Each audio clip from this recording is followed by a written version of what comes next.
are listening to the Grace Raised podcast. I'm your host, Leah Jaffrey. Join me at my kitchen table for conversations about real-world faith, raw stories, and discussion on walking out radical, jaw-dropping, uncomfortable, inconvenient grace through our relationship with Jesus.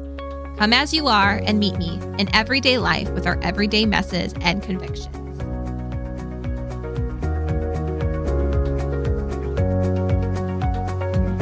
Are you a box person? Yeah, I know that sounds like a weird question, but if you are a box person, you probably know exactly what I'm talking about. I am indeed a box person. At least that's my human or natural tendencies.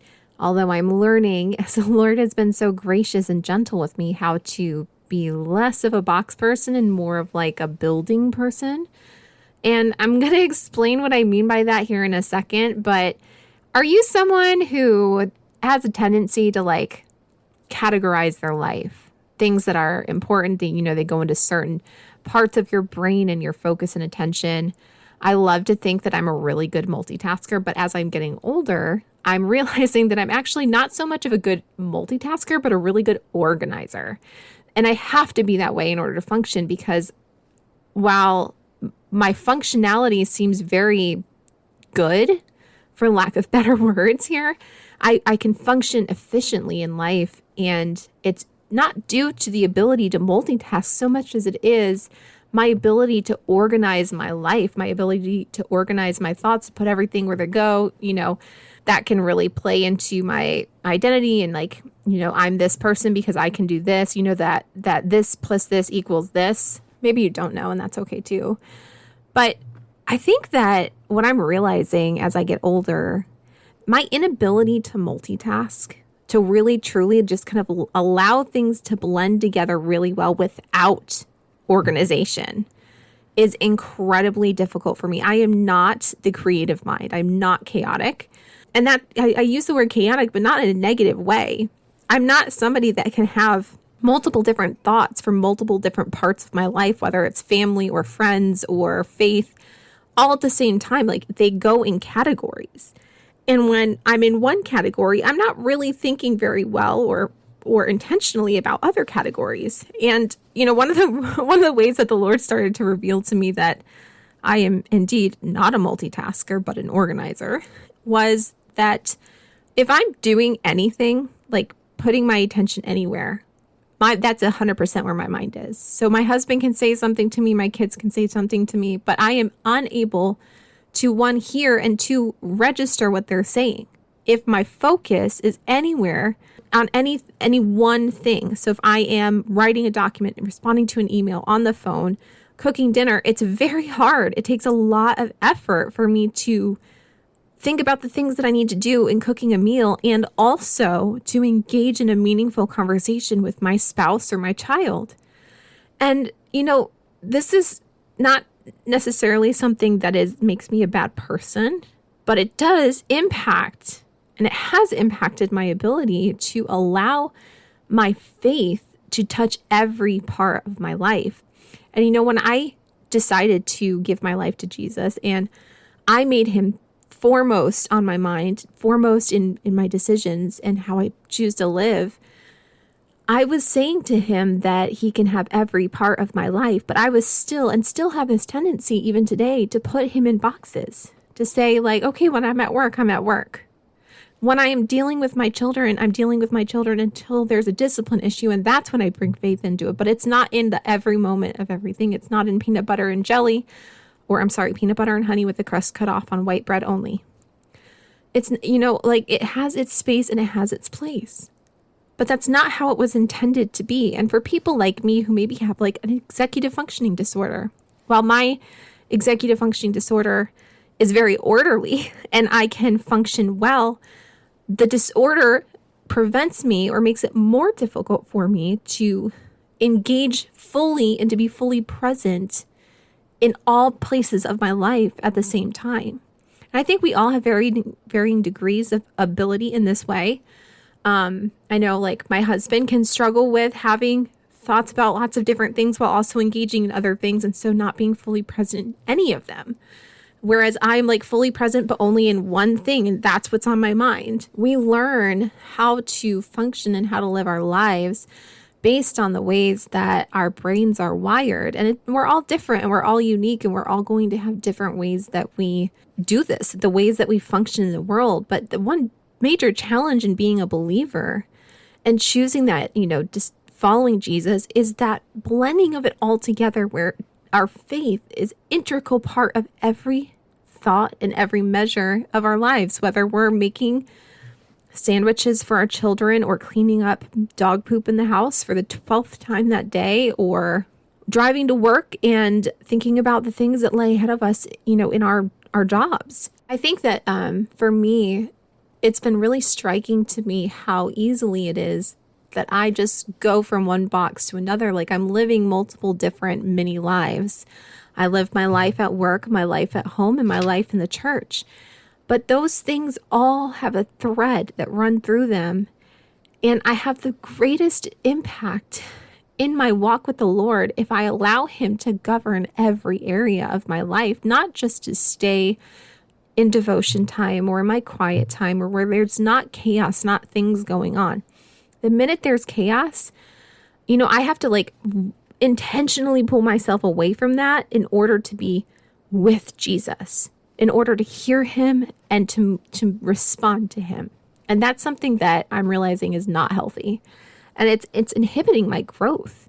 It's inhibiting my ability to invite Him in or to follow Him into every area of my life, whether it's work or home or ministry or, the grocery shopping, whatever it is. But Jesus doesn't just call us to follow after Him and to put Him in boxes in certain areas. He wants all of us. He wants all of our heart and all of our focus all the time. He wants to be with us and pouring out of us in our places of work. He wants to be at the foremost of our mind. Like everything that we do, He is there first. The way I respond to coworkers, the way I respond to my children or my husband or my friends, the way that I choose to walk with our, guests at work or, whatever the situation is. He has a place in all of those. And to put Him in a single category, I'm really missing a major part of that walk with Him.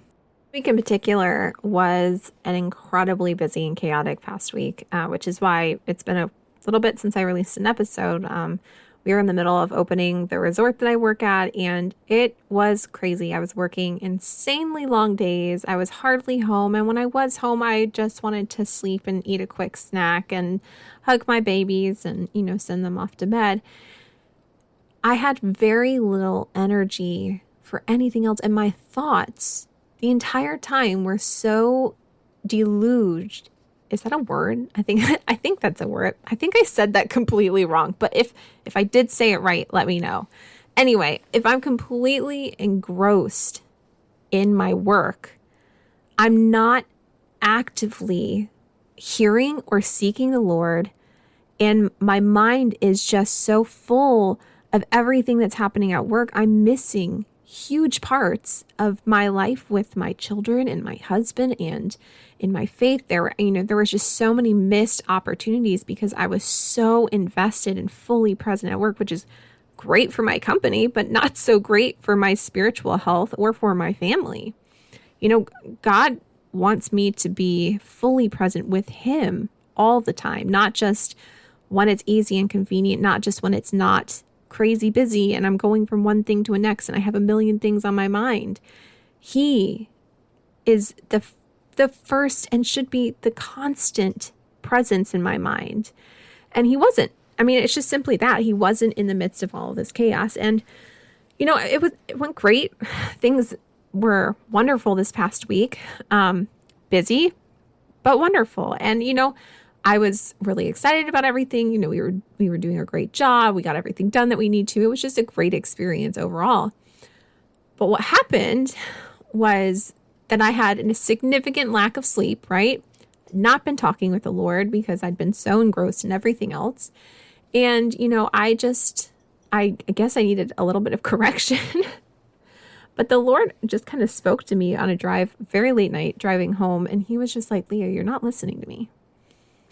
You're so busy with work. You're so invested in what you're currently doing that you are not making a place for me. You are not pursuing me first. I was kind of surprised because I know I'm a box person, right? I know I have that tendency, but it's really not my heart. I don't intend to tuck God away. I try to seek him. I try to invite him into my life in those quiet moments, but they have to be quiet moments, because if it's busy or loud or crazy, I'm not there. I'm not mentally there. And, so that comment to me was just like, oh, okay, like, am I missing something? Am I really not hearing you? Are you trying to speak to me while I'm writing emails at work? Are you trying to speak to me in between all of the chaos? Is there something that I'm missing here? And so I'm just thinking about that, and I am so exhausted. I've been getting maybe 4 hours of sleep a night, and I need sleep. I have a lot of reasons why I need sleep, but sleep is incredibly important for me with my health and just some other things that I have going on. And so I'm like, okay, Lord, I need to sleep. I need you to just help me sleep tonight. I'll deal with this in the morning. Sure enough, God woke me up at 2 a.m. and I was like, God, like, just let me sleep. Come on, give a girl a break.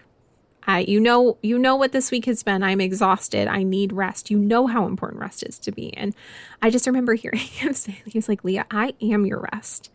Leah, I sustain you. You need to sit with me. You need to hear my voice. You need to be still with me, because you are so busy and you are so involved in everything that's going on between work and home. Like, you are missing me. You need to sit with me tonight. And so I laid in bed, literally wide awake, which I don't know how that's possible because I was severely sleep deprived. But I was completely awake, and I stayed awake, and I ended up getting up out of my bed after a couple hours, and I just remember pulling out my Bible and getting a cup of tea and just sitting in the quiet, allowing him to speak to my heart, allowing for him to minister to me. And I was like, okay, Lord, like, you will have to sustain me. Teach me how to hear you. Teach me how to listen to you and to invite you into every part of my life. Help me, Lord, to not put you in these boxes so that I can really fully embrace you in every day. If you're leading me at work, Lord, I need to be able to hear you, because if I'm so busy and I don't hear you, I'm going to miss something. And so, that day came, and I went back to work real early in the morning, and the Lord was with me in a way I really have never encountered at work, because work is not a place that I typically think to invite him into. It's a secular place. It's not made for that. And it was incredible. Throughout this past week, ever since that occurrence, I have had severe nausea anytime I've tried to have anything with caffeine in it beginning on that day. I have also, I've had a glass of wine every night for like the last 6 years, because it helps me control my some non-epileptic seizures that I have. And I also was having the idea of drinking a glass of wine repulsed me. And so for almost the last full week now, I have had very, very limited caffeine intake. And that day in particular, I just drank peppermint tea, uncaffeinated peppermint tea all day. It was how many hours? It was like a 15 or 16 hour day at work that day, after having not really slept that night before. And I had so much energy. My mind was clear. But even more than that, the Lord was really revealing to me how he sustains me, not just in moments of quiet at home, but in the chaos, in the moments at work and in the car and, in the kitchen. He was there, and he had the ability to sustain me through any of that. He is my sustenance, and he is the one who speaks and leads my footsteps. And he wasn't just going to speak to me during my quiet times with him. I needed to learn, and I am learning. This is a very new, learning experience for me, but learning how to listen for him in the midst of noise and chaos, which is so hard. I'm somebody, I think I have a sensory disorder. If you've never heard of sensory processing disorder, it is very, very common with, for people who have ADHD, ADD, or autism. And my daughter has this as well. And it's where you get really overstimulated really easily, or you need stimulation in order to function. I tend to go with the easily overstimulated, and my body just wants to shut down. And so for me to learn how to run to Jesus and to listen for his spirit, just that still small voice, right, in the midst of noise and chaos, feels like the most impossible task in the world.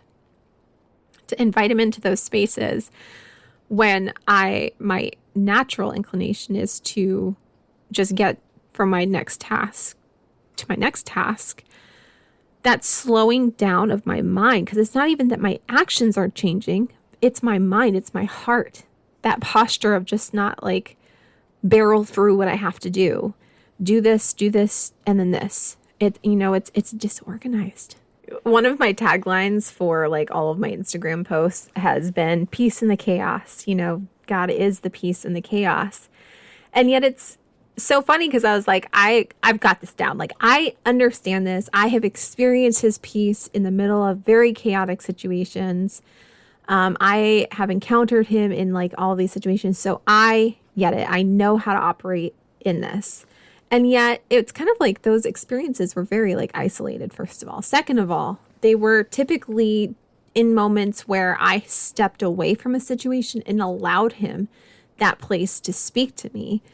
So now I'm walking into this whole new season of my life where I have, it's chaotic all the time. There's very few moments where it's not chaotic. And this is like right after having several long seasons of rest because of medical issues and the car accident that I was in, and I wasn't able to do all these things.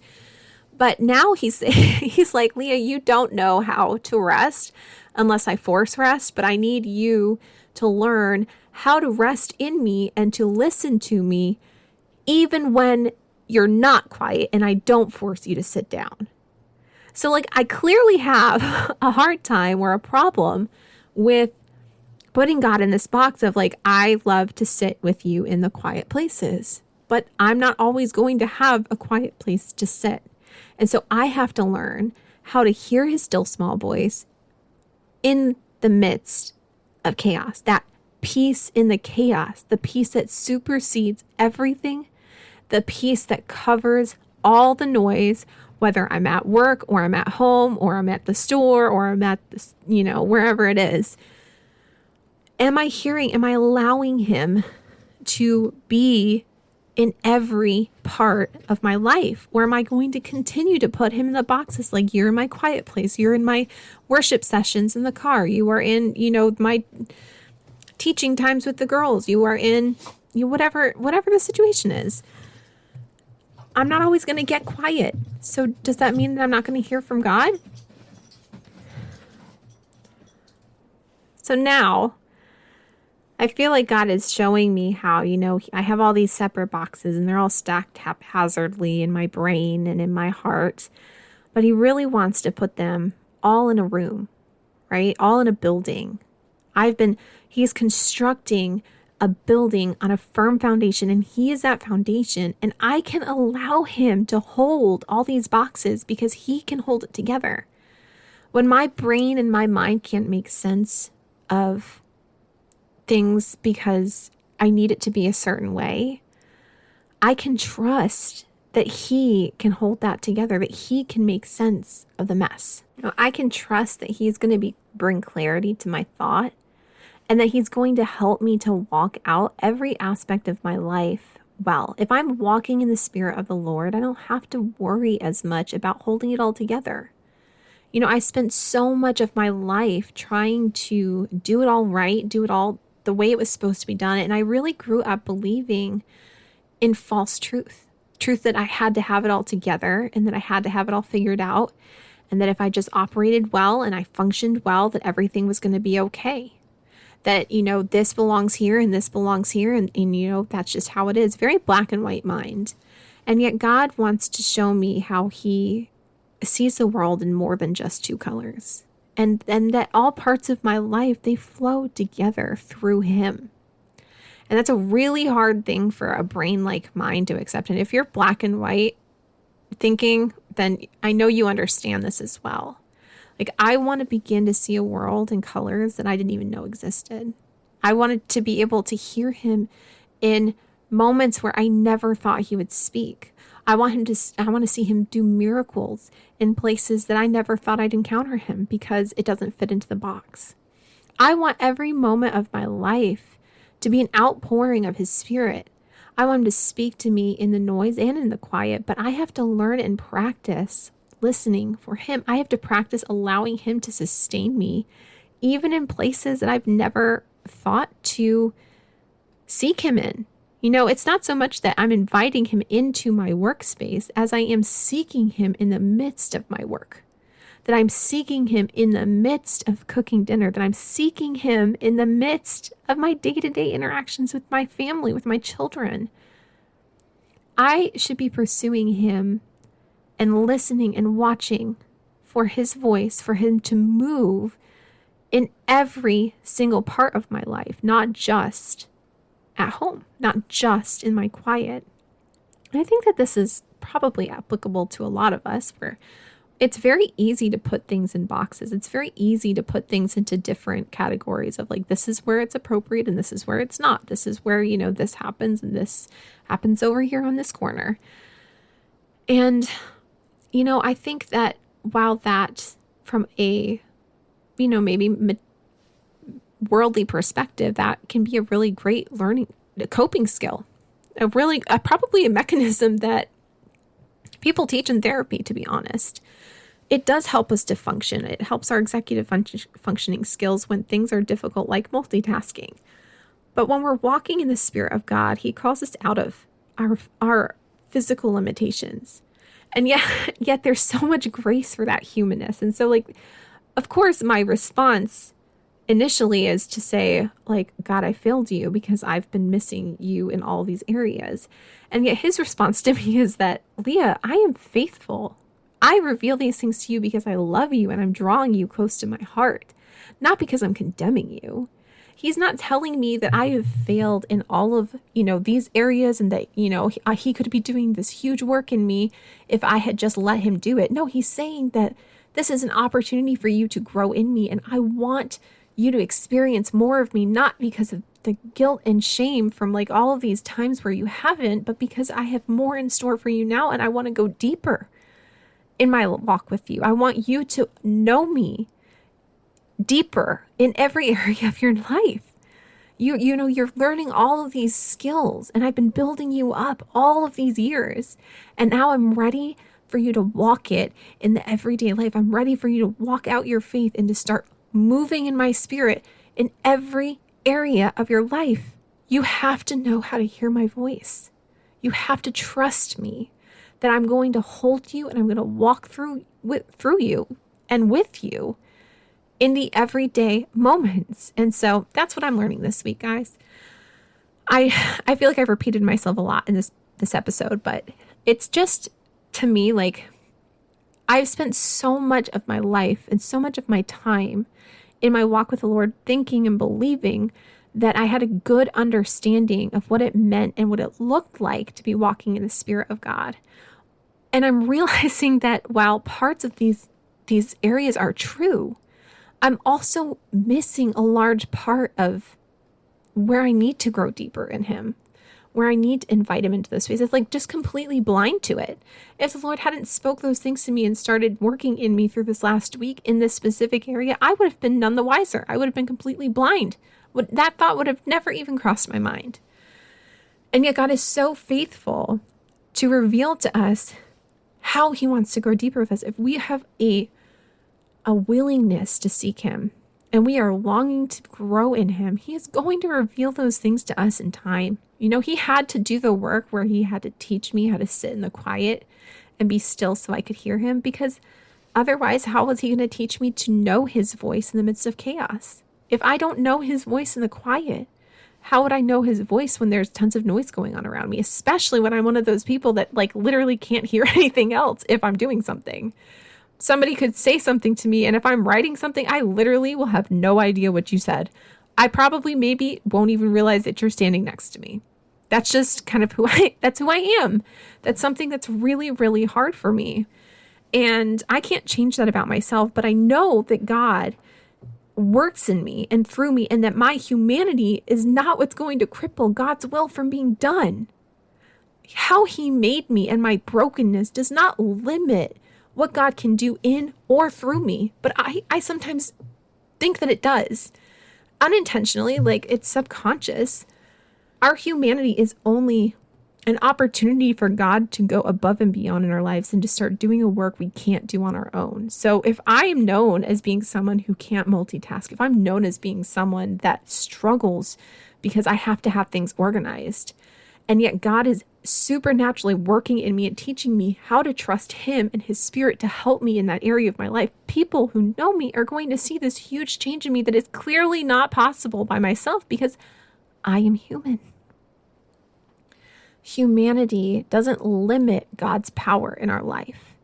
He calls us to step out in faith and to trust that he can cover our humanity. He can take someone who puts people and things in boxes and he can put them together in a building with no boxes, just an open room and the Spirit of God tying everything together in a pretty little package, all together, not separated.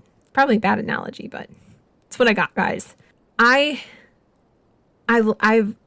so often in my life used my physical limitations or like who I am to limit what God could do with me or through me because, that's just who I am. I just accept it.